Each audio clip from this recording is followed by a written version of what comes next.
Terus? Contoh, saya kan tertarik dengan Islam Terus? karena ada kawin mengawini di sana. Terus?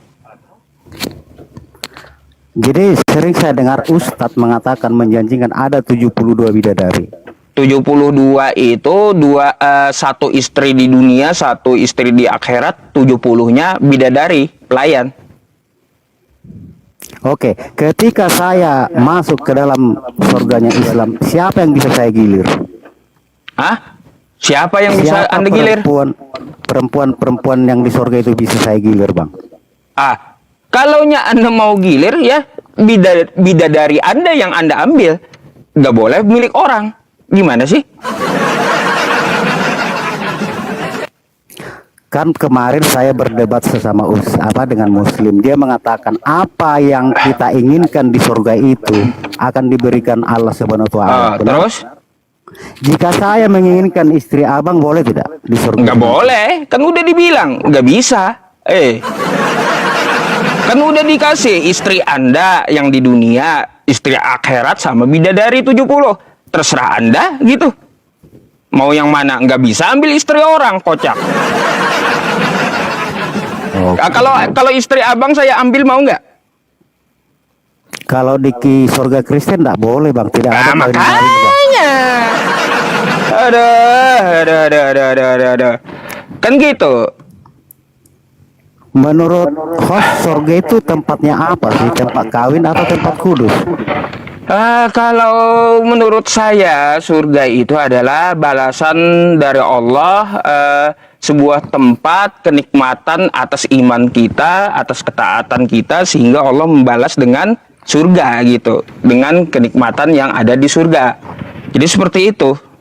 Jadi apakah cuma bidadari yang kita tuju di surga? Jawabannya tidak. Ya, ada nikmat yang lebih besar di surga itu, yaitu melihat Allah Subhanahu wa taala secara langsung. Gitu. Ngapain ngurusin bidadari? Yang penting gini, Pak ya, yang penting masuk surganya aja dulu gitu. Jangan masuk neraka dulu, masuk surganya aja dulu, nggak usah mikir bidadari, yang penting masuk dulu ke surganya gitu. Nggak usah dalamnya ada apa, terserah Allah gitu. Selamatkan dulu diri. Ngapain mikirin bidadari? Ya, motivasinya nggak perlu, yang penting kita terhindar dari neraka dulu gitu. Ngapain coba? Oke, satu lagi pertanyaanku baru gantian. Satu lagi. Baik. Oke, terus. Oke. Bagaimana kalau saya katakan saya lebih memilih nerakanya Islam daripada surganya? Kalau Anda milih neraka? Ya gini, karena abang katakan surganya Islam itu ada kawin mengawini.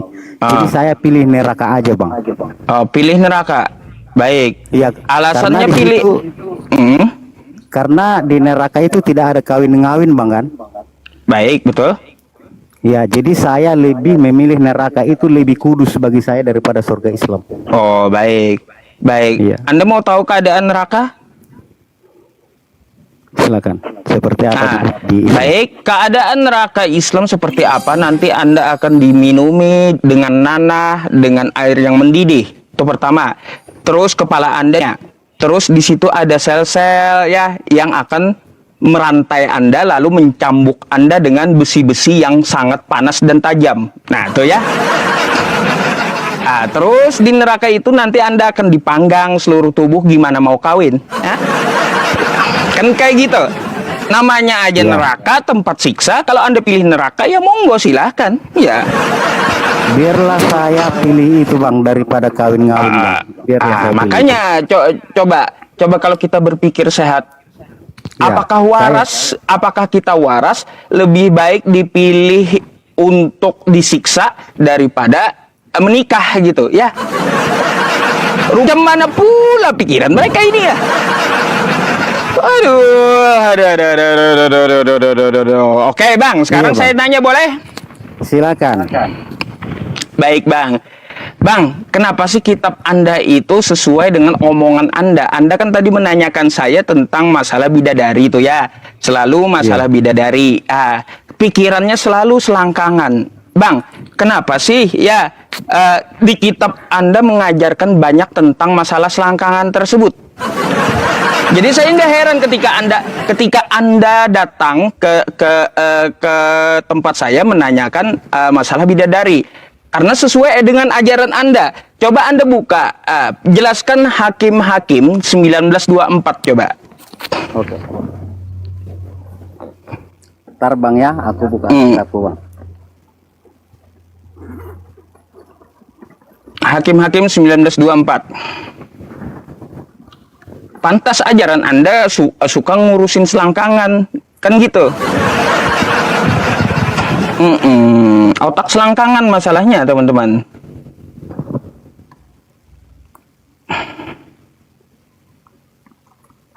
Biar dulu dia cari dulu ya.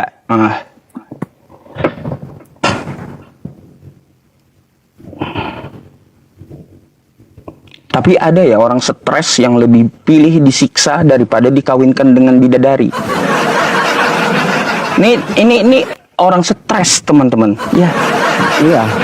Karena apa? Sebentar ku tanggapi ya. Karena udah, abang baca dulu, baca ya, dulu dah. sebentar. Baca dulu yang tadi, yang pembahasan saya. Saya tadi ngomong sama penonton. Hakim-Hakim 19:24.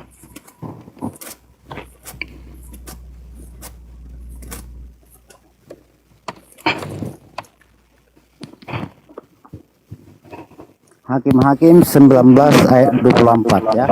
Bacain yang keras. Oke.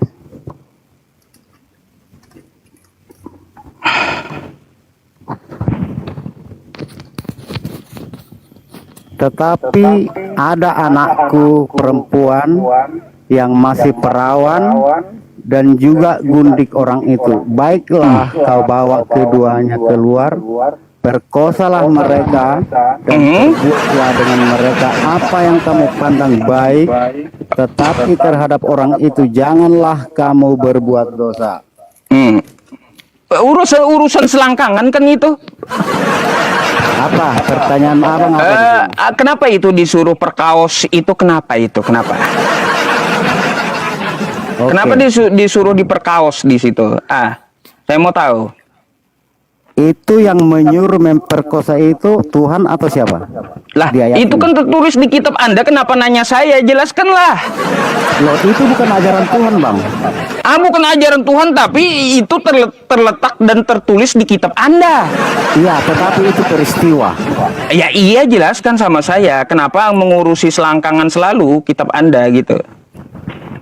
Ini peristiwa, Bang. Ketika ada orang ya, ini kan di zaman sebentar ya. Kenapa urusannya selalu selangkangan gitu loh? Ajaran Anda itu.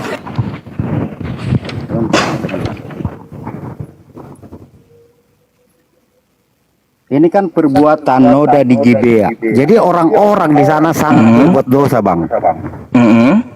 Sangat berbuat dosa sehingga mereka tidak takut lagi sama Tuhan itu. Makanya segampang itu mereka mengatakan ambil anakku, perkosalah dia. Itu bukan ajaran Tuhan, tetapi kehendak Bapak itu. Kehendak Bapak perempuan itu. Itu bukan ajaran Tuhan. Perkosalah itu kan kosakata perintah gitu ya. Kenapa sih ngurus selangkangan melulu itu, Pak? Biar gini, Bang, itu bukan ajaran dari Tuhan. Bedakan kan bisa peristiwa. gitu ya, kan bisa selain perkaos gitu atau mencurilah gitu. Kenapa malah perkosalah? Karena dia ingin menyelamatkan dirinya. Kan bisa mencurilah kan kayak gitu. Antara pakai yang lain gitu. Kenapa masalah selangkangan terus diurus tuh? Jadi itu bukan Tuhan yang mengajarkan. Itu bukan ajaran Tuhan. Bukan ajaran Tuhan, tapi tertulis di kitab Anda, di kitab suci yang namanya suci katanya. Iya, itu peristiwa biar kita tahu bahwa kita jangan lagi mengajarkan hal seperti itu. Banyak lagi, Bang, masalah urusan selangkangan kitab Anda. Yehezkiel 23 tuh nomor 3. Urusan selangkangan juga. Apa rupanya di situ, Bang? Coba baca Yehezkiel 23 nomor 3.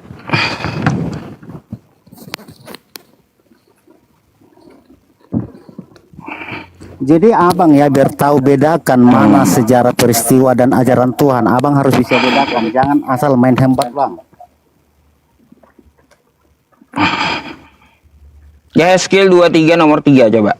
Yang di YouTube ya mohon maaf tadi saya lupa ini memindah, sorry.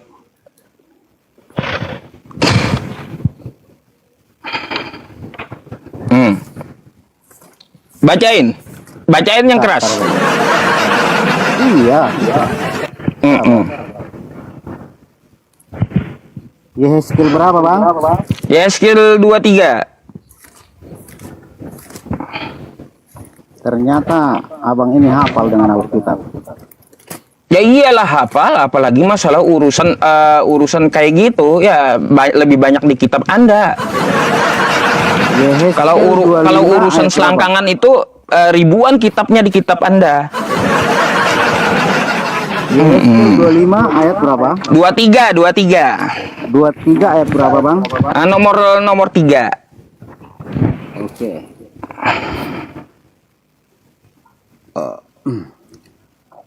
Mereka bersundal di Mesir. Mereka bersundal pada masa mudanya dan di sana semuanya dijamah-jamah dan dada keperawannya dipegang-pegang.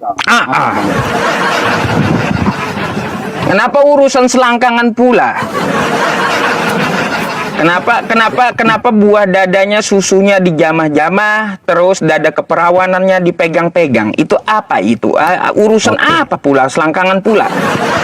Oke, bisa saya jelaskan, Bang? Oke, di sana dikatakan ada namanya kakak beradik Ohola dan Oholiba. Ya, datanglah firman Tuhan kepadaku. Hai anak manusia, ada 2 orang perempuan anak dari satu ibu. Mereka bersundal di Mesir. Jadi Tuhan ya memberitahukan kepada Yehezkiel bahwa di sana ada kakak beradik bersundal. Ya, sundal itu urusan apa, Pak? Bersundal dia mengotori dirinya sendiri. Sundal itu urusan apa?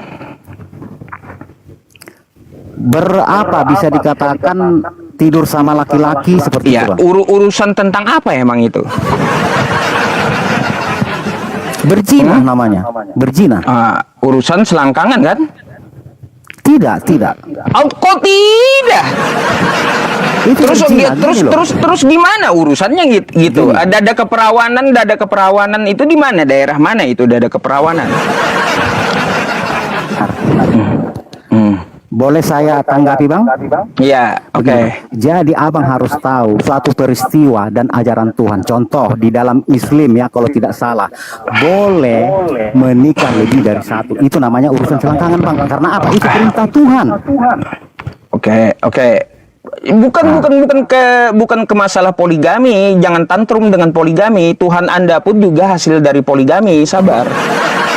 Ya, coba Anda jelaskan dulu ya Yehezkiel 23 kalau mau bahas poligami boleh habis ini sama saya. Karena Tuhan Anda pun ini hasil dari poligami gitu. Nanti kita bahas. Oke, di sini kan ada firman Tuhan datang ke Yehezkiel dan Tuhan memberitahukan kepada Yehezkiel itu ada kakak beradik namanya Ohola dan Oholiba. Mereka ini pesundal. Mereka sering tidur dengan laki-laki lain. Jadi urusan apa Tuhan, itu? Urusan Tuhan. Apa? Mereka tidur dengan laki-laki itu urusan apa itu? Nafsu. Urusan selangkangan tuh. Tidak ada di situ selangkangan. Tidak ada ya. Jadi teman-teman itu cuma diliatin aja gitu ya. Enggak nafsu ya. Menurut abang, Bang Bro, ini perintah Tuhan atau cerita atau peristiwa? Lah ini kan cerita atau peristiwa di kitab yang namanya Suci Bible katanya gitu. Betul enggak? Begini Bang, abang bisa bedakan perintah Tuhan dengan peristiwa? Bisa sih abang bedakan? Bisa tahu saya, tapi kan itu tertera di kitab Anda toh ya. Peristiwa yang diceritakan. Kenapa? Dalam keagamaan Anda, dalam kitab yang namanya suci, kata Anda, itu ngurusin selangkangan melulu. Oke. Ini peristiwanya di zaman Israel, Bang. Kami Kristen bang. Coba tunjukkan di dalam Kristen di mana urusan selangkangan. Kita main Kristen sekarang. Aduh. Oh, berarti Anda tidak mengikuti kitab Anda gitu?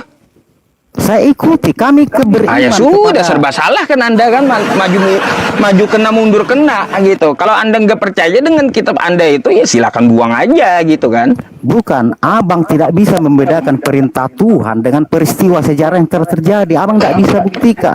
Tahu saya itu peristiwa sejarah yang terjadi, tapi peristiwa itu ya, diletakkan di dalam yang namanya katanya kitab suci, kan gitu. Ya. Nah, maka yang tertera di kitab suci sebagai pedoman hidup itu adalah sebuah ajaran. Ajaran apa yang dapat diambil dari kitab suci? Ya contoh ngurusin selangkangan tuh, ya. Gitu, Bang. Dengar. Abang harus bisa bedakan perintah Tuhan. Contoh dikatakan dalam Muslim, boleh menikah dari sekali karena itu perintah Tuhan. Ini di sini coba kalau abang baca peristiwa ini kakak beradik Ohola dan Oholia, siapa yang berdosa di sini bang? Siapa yang berdosa menurut abang kalau abang baca di peristiwa? Ya dua-duanya. Oke, dua-duanya namanya berdosa. bersundal. Ya. Beda dengan menikah sah. Kalau bersundal itu apa itu? Oke. Apakah Tuhan yang memerintahkan kakak beradik ini bersundal? Lah, itu kan kemauan mereka toh. Kemauan perempuan itu toh? Iya, dari sejarahnya kan kemauan perempuan itu toh. Oke. Berarti bukan Tuhan yang menyuruh bang. Ya iya, tapi tertera di kitab suci Anda, kan gitu. Benar. Nah, lalu kenapa kitab suci Anda di keagamaan Anda dalam kitab sucinya selalu mengurus selangkangan? Itu yang saya tanya. Tidak bang. Itu sejarah. Gitu. Itu sejarah bang. Babang harus bisa bedakan sejarah. Tadi apa dia hakim-hakim perkaos lah selangkangan. Habis itu bersundal selangkangan. Kayak gimana? Kan sudah saya jelaskan di hakim-hakim itu orang tuanya yang menyuruh anaknya untuk diberkaus bang, bukan Tuhan. Ya itu kan apa tertulis di tempat Anda gitu. Kalau saya sih nggak ambil urusan, nggak ambil pusing itu. Saya tahu tentang sejarah, tahu. Ya cuma kenapa diletakkan di kitab suci? Ya kalau udah diletakkan di kitab suci sebagai pedoman hidup, kan kayak gitu. Pelajaran yang diambil dari itu apa? Urusan selangkangan. Oke. Pelajaran yang kita ambil, jangan kita seperti orang tua yang ada di hakim-hakim itu dan di Yeskiel. Jangan kita mengikuti kakak beradik Ohola dan Oholia. Jangan kita ikuti. Nah itu bang, yang saya maksud. Maka kalau untuk urusan ayat-ayat selangkangan, ayat-ayat urusan nafsu itu lebih banyak di Bible. Masalahnya gitu. Oke. Mau saya bawakan semuanya, ratusan loh. Ratusan. Kan begini bang, abang harus bisa. Perintah Tuhan tidak itu. Harus bisa abang. Lah terus bidadari itu kan juga bukan perintah Tuhan kok. Kayak gimana?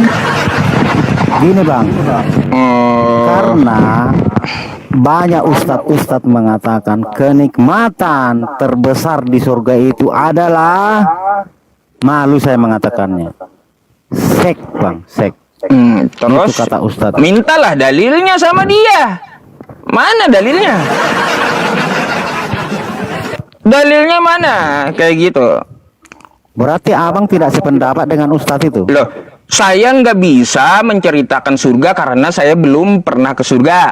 Yang kedua, ya, saya tidak bisa mengada-ngada tentang Al-Quran saya.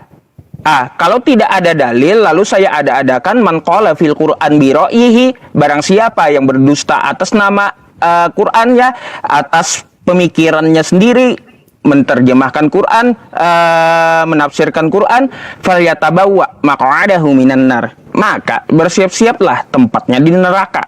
Nggak ada di dalam Quran saya pecahin perawan, nggak ada dalilnya.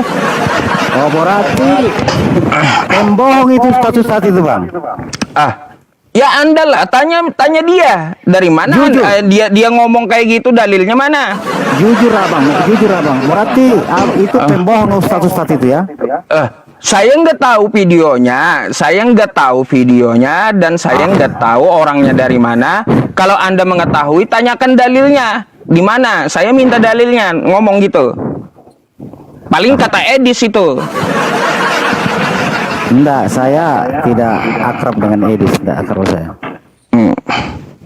Gitu, Pak. Oke lah Bang. Jangan melebih-lebihkan lah ya. Kalau Oke kalau lah. kalau kalau urusan seks itu Bible jagonya itu. Oke, tetapi Abang sudah mengakui ya tadi di surga Abang itu ada kawin mengawini, makanya saya Wah, ada. saya mengatakan di sini saya lebih baik pilih neraka daripada surga Islam. Iya, sip. Karena itu menjijikkan bagi saya. Rekamnya teman-temannya. Ya. Lagi Pak, ulang-ulang teman-teman biar rekam gitu. Ayo. Oke, dengar penonton Bang Yusuf. Saya Devanan lebih memilih neraka daripada surga Islam. Itu. Oke, semoga tujuan Anda terkabul.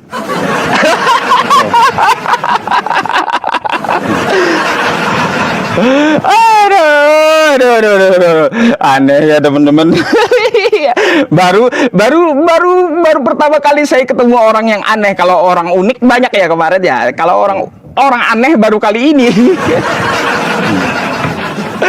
Aduh.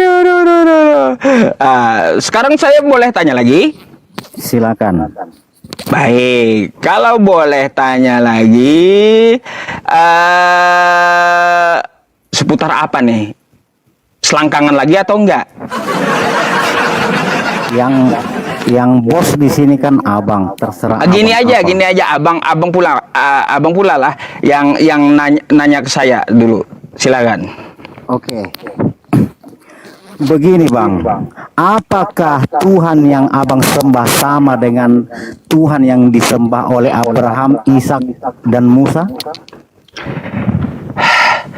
Bismillahirrahmanirrahim. Ya, faqalallahu ta'ala, Quran surah Al-Baqarah ayat 133 ya.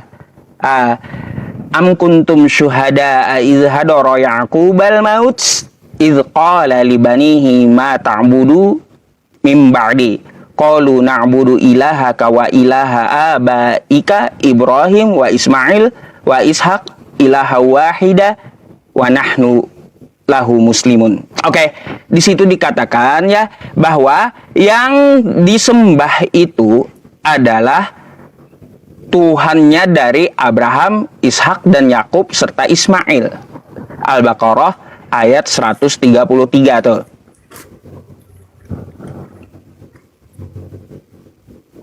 Oke, sama, tuh pakai dalil tuh saya. Am kuntum syuhada idh hadara Ya'qubal maut idh qala li banihi ma ta'buduna min ba'di qalu na'budu ilahaka wa ilaha abaika Ibrahim wa Ismail wa Ishaq ilaha wahida wa nahnu lahu muslimun. Oke, itu dalilnya ya. Sekarang saya balik tanya sama Anda. Dengar, sebentar dulu. Apa lagi?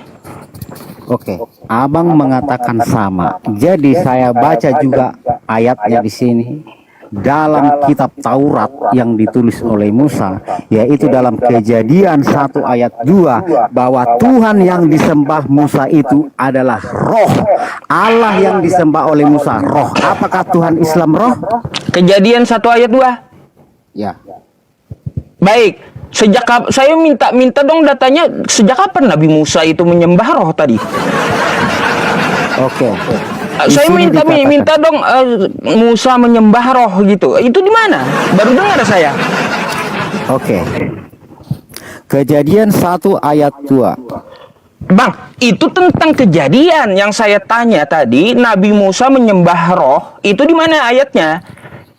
Tahu kan kitab Nabi Musa kan Keluaran, Bilangan, Ulangan, ya, tuh. Ada 5, ya. Gini. Itu menerangkan ya, saya baca ya sebuah ayat aja Bang. Kejadian 1 ayat. Macet. Bang, macet Anda, Bang. Bang, Anda macet, Bang. Bang. Tadi macet, coba diulangi. Diulangi, tadi macet Anda. Lak tadi.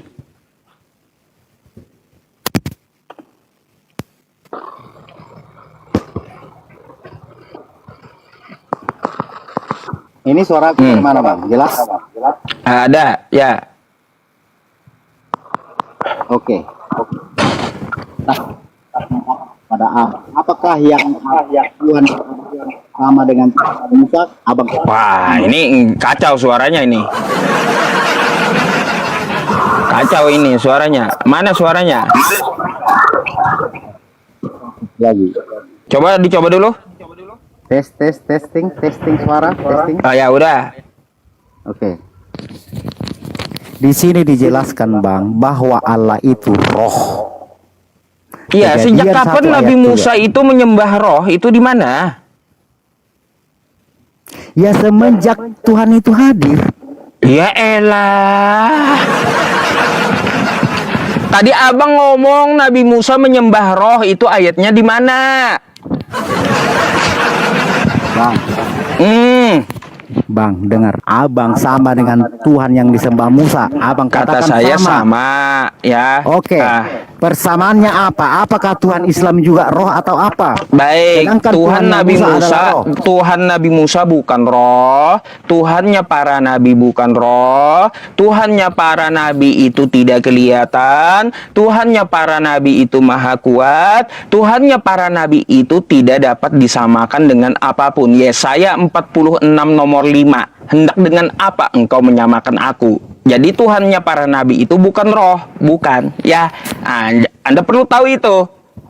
Jadi kenapa saya bilang sama? Ya seperti itulah Tuhannya umat Islam, Tuhannya para nabi. Tidak kelihatan, bukan roh, tidak sama dengan apapun, seperti yang disembah oleh para nabi, gitu. Makanya kalau Anda mengatakan bahwa Nabi Musa menyembah roh, itu mana dalilnya? Oke. Hmm, Di sini Abang harus tahu dulu ya Kejadian 1 ayat 1. Pada mulanya Allah menciptakan langit dan bumi, dan di ayat kedua dijelaskan di situ roh Allah melayang-layang di atas permukaan air. Itu artinya Musa menjelaskan bahwa Allah itu roh di situ, Bang. Roh Allah, roh Allah. Terus sejak kapan Nabi Musa yang menyembah roh? Semenjak dia ada. Mana ayatnya Nabi Musa menyembah roh? Oke. Saya akan buka ayatnya. Tertulis ya, Nabi Musa menyembah roh gitu. Cari dulu, saya mau ambil air minum sebentar ya. Oke. Ah.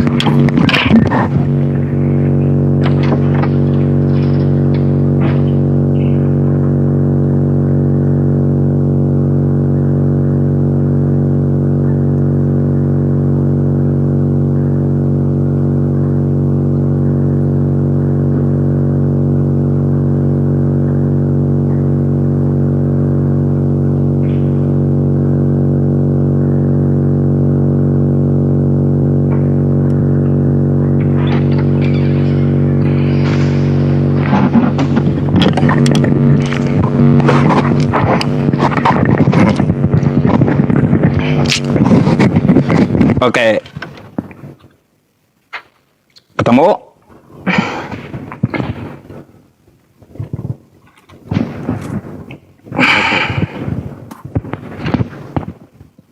Di mana Nabi Musa menyembah roh?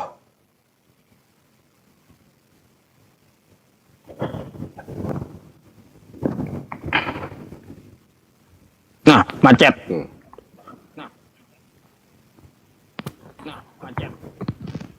Jelas suaraku, Bang? Jelas. Oke. Jelas. Keluaran 3. Kita buka ya teman-teman, Keluaran 3 Nabi Musa menyembah roh. Oke. Teman-teman, Keluaran 3 Nabi Musa menyembah roh. Keluaran 3 nomor Oke. Kita baca mulai ayat 19. 19. Jangan kita baca satu ayat yang Kejadian 3 ayat 13.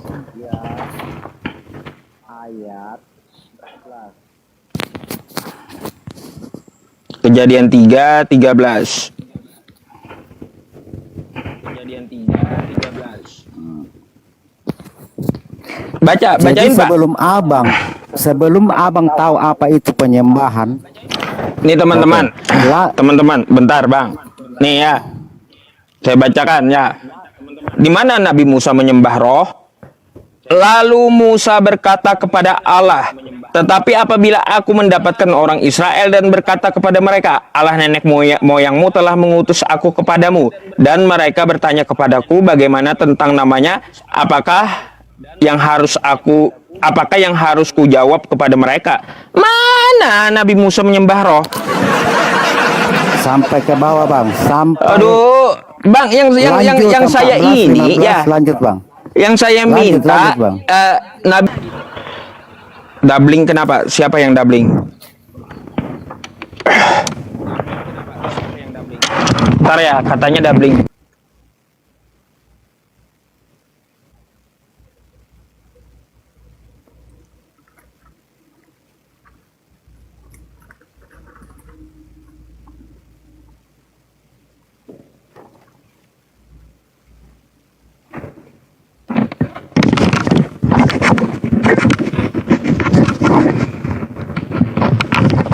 Oke, udah. Mana ayatnya Nabi Musa menyembah roh di situ? Oke, saya baca bang ya. Oke, Musa. Beginilah kau katakan kepada orang Israel, Tuhan Allah nenek Pak, moyangmu, suara Anda Allah mantul, Pak. Abraham. Suara Anda mantul. Pakai apa sih Anda? Suara Anda mantul. Mantul suara Anda. Mantul suara Anda.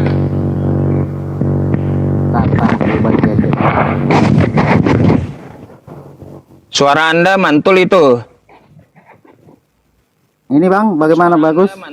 Masih. Ini bang, bagaimana bagus? Masih.